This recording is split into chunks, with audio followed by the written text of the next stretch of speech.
時候，係咪特別會放鬆啲、開心啲、盡情放啲咁樣嘅都會？咁都好似開緊演唱會咁啊！哇！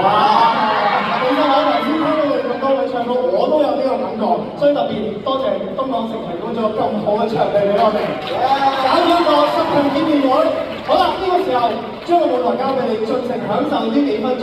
好，係你嘅演唱會嚟㗎啦。好，送俾大家，張雨晨。送俾大家，誰共愉快我。